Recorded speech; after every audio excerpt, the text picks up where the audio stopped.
이런. 멍이 난 양이에게 무엇을 먹여야 할까요? 애완동물 먹이 종류가 너무나 많은데 좋은 게 무엇인지 어떻게 알죠?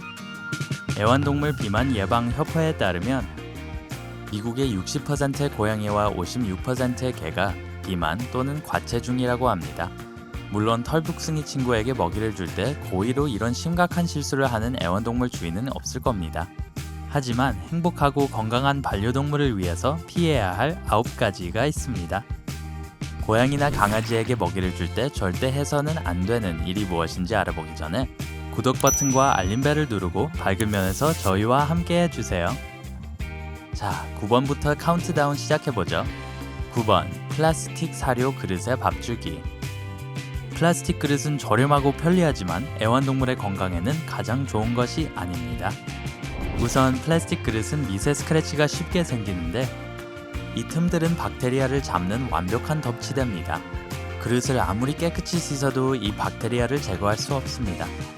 결과적으로 고양이는 먹이 그릇에 있는 박테리아에 노출되어 고양이 여드름이 생깁니다. 또한 고양이와 개 모두 플라스틱에 알레르기 반응을 일으킬 수 있습니다.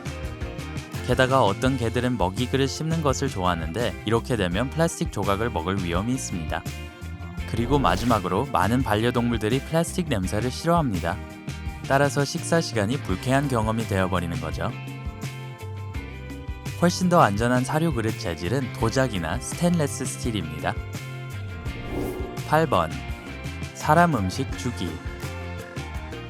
많은 애완동물 주인들이 구걸하는 반려냥이나 멍이에게 정기적으로 먹던 음식을 주는데요. 물론 여러분의 반려동물은 신이 날 테고 여러분은 음식 낭비가 없어 기분이 좋을 것입니다.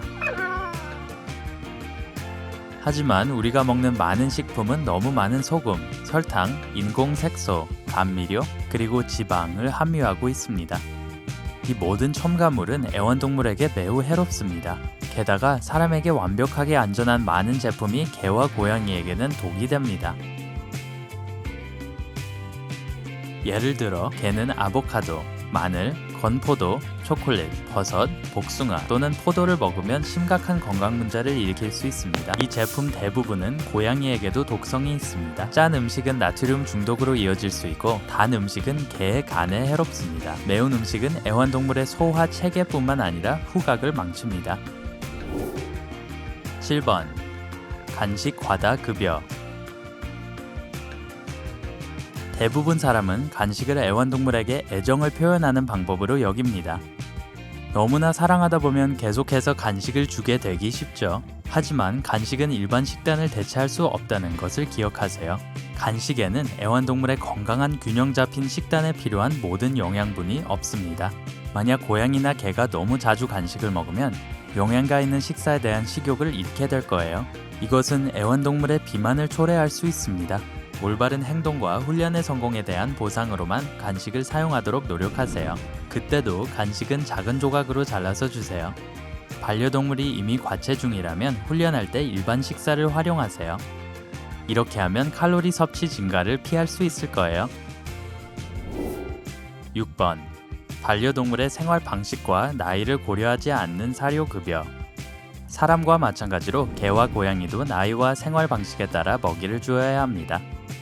대부분의 애완동물 사료에는 어린 강아지 및 고양이용, 나이든 반려동물용 또는 비활동적인 고양이와 개용 등을 알려주는 라벨이 있습니다. 또한 알레르기와 음식 과민증 같은 다양한 건강 문제가 있는 반려동물을 위해 특별 식단을 고려한 사료들도 있습니다. 또한 어린 동물들은 적절한 성장을 위해 더 많은 영양분이 필요하므로 나이든 동물보다 더 자주 먹어야 한다는 것을 기억해야 합니다. 따라서 갓 태어난 강아지는 하루에 6번까지 먹어야 하고 4에서 7개월 된 강아지는 하루에 3, 4번, 성견들은 하루에 2번만 먹으면 됩니다. 5번, 자율급식하기. 자율급식이란 애완동물 먹이 그릇에 24시간 내내 음식이 있는 것을 의미합니다. 애완동물은 언제든지 오고 가면서 건조 사료를 먹습니다. 반려동물 주인은 개나 고양이가 배가 고파질 것을 염려해서 이런 급여법을 선택하는데요. 문제는 이 급여법이 종종 애완동물의 비만과 체중 증가로 이어진다는 것입니다. 특히 개들은 음식이 있으면 먹는 양을 통제하지 못합니다. 사람도 이런 경우가 있죠? 본능적으로 그릇에 있는 모든 것을 먹어치우려고 하죠. 뷔페 식당에서처럼요. 고양이의 경우는 문제가 덜하지만 한 번에 다 먹기를 좋아하는 고양이의 경우에는 과식과 비만으로 이어질 수 있습니다. 만약 온종일 애완동물을 혼자 두어야 한다면 개나 고양이에게 적은 양의 사료를 정기적으로 제공하는 특별한 자동 급식기를 사용하세요. 4번. 개, 고양이 사료 바꾸어 먹이기. 놀랍게도 고양이에게 개 사료를 또 개 사료를 고양이에게 주는 사람들이 있습니다. 여러 마리의 애완동물이 있는 가정에서 아무 그릇에서나 사료를 먹게 되어 있는 경우 발생하는데요. 이런 주인들은 애완 사료가 특정 동물을 위해 특별히 만들어졌다는 것을 모릅니다. 고양이 사료는 고양이에게 영양적인 필요를 제공하고 개 사료는 개에게 알맞게 만들어줍니다. 사료를 바뀌어 먹이면 심각한 건강상의 문제를 초래합니다. 예를 들어 개 사료는 고양이에게 꼭 필요한 타우린이 보강되어 있지 않습니다. 게다가 개 사료에 들어있는 단백질의 양은 고양이에게는 충분하지 않습니다. 그리고 고양이 사료는 개 사료보다 더 많은 지방과 단백질을 함유하고 있습니다. 여러분의 반려견이 매일 이런 음식을 먹으면 비만과 신장 문제를 일으킬 수 있습니다. 3번. 애완동물에게 뼈 주기.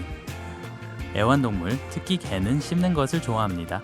하지만 그렇다고 해서 개에게 뼈를 먹여야 한다는 것은 아닙니다. 뼈가 돼지고기, 가금류, 생선 또는 쇠고기에서 나온 것인지 여부는 중요하지 않습니다. 모든 뼈, 특히 집에서 요리한 뼈는 심각한 내부 손상을 초래할 수 있습니다. 뼈의 날카로운 조각은 동물의 소화관을 뚫을 수 있습니다. 게다가 뼈 조각에 쉽게 질식할 수 있습니다. 만약 뼈가 식도에 걸리면 그것을 빼내기 위해 입안에 손을 집어넣는 것은 거의 불가능하고 매우 위험할 수 있습니다. 개의 씹고 싶은 욕구를 안전하게 충족할 수 있는 씹을 수 있는 장난감을 상점에서 살 수 있습니다. 2번.